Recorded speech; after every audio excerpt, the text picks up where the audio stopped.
Hi friends, ఇప్పుడు part 2 biryani video చేస్తాం. Fried onions. Next ఒక బగోన్లో అంటే ఆయిల్, ఇంకా మేమైతే నెయ్యి వేసుకున్నామండి. అవి రెండు బాగా హీట్ అయ్యాక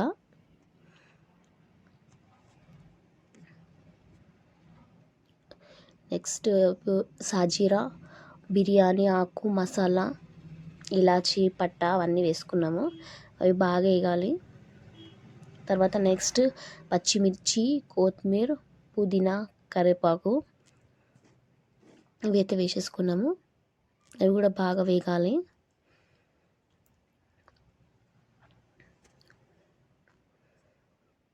ఇప్పుడు వేగిపోయాయండి. తర్వాత నెక్స్ట్ ఇప్పుడు అందులోనే జింజర్ గార్లిక్ పేస్ట్ వేసుకున్నాము.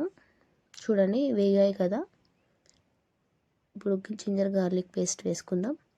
ఇది కూడా బాగా వేగాలి జింజర్ గార్లిక్ పేస్ట్, ఎందుకంటే ఎంబడే వేగకపోతే స్మెల్ వస్తుంది అనమాట.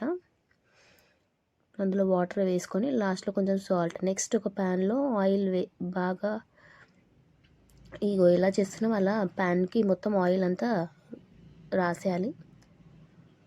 ఎందుకంటే చికెన్ వేస్తాం కదా కింద, అది చికెన్ అనేది ఆయిల్ బాగా పడుతుంది అనమాట. చికెన్ పీసెస్కి ఆయిల్ మంచిగా పట్టుకొని బాగా ఉడుకుతుంది.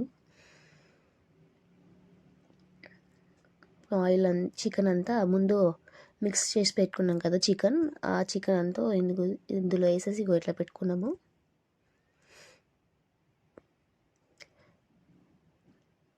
చికెన్ అందులో ఫ్రైడ్ ఆనియన్స్ వేసుకున్నాము.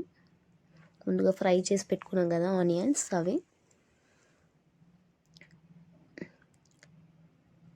ఇప్పుడు వాటర్ బాయిల్ అయ్యాయి.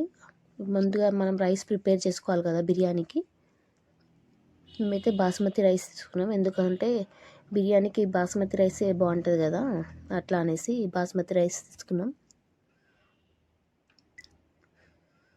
అంటే 50-50 కుక్ చేసుకోవాలి. రైస్ కుక్ అయిపోయింది. కుక్ అయిపోయాక చికెన్ మనం ముందుగా ఒక ప్యాన్లో వేసుకున్నాం కదా, దానిపైన ఈ రైస్ అనేది వేసేసుకున్నాము.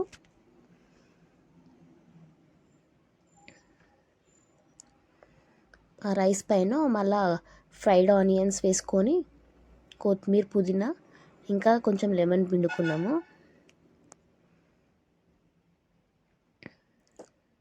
చూడ్డానికి చాలా కలర్ఫుల్గా కనిపిస్తుంది కదండి.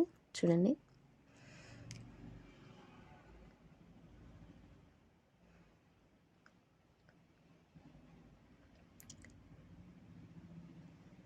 ఇది ఒక 1 అవర్ పాటు లో ఫ్లేమ్లో పెట్టుకోవాలి, ఎందుకంటే స్లోగా కుక్ అవ్వాలన్నమాట chicken and rice.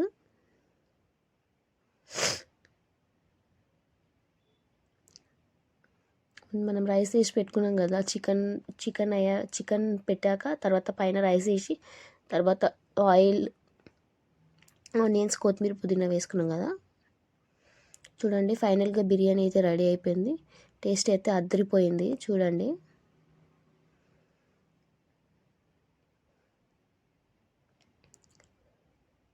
Okay friends, bye. మరి బిర్యానీ వీడియో, నా వీడియో కనుక నచ్చితే లైక్, షేర్ అండ్ సబ్స్క్రైబ్ చేయండి. Thank you.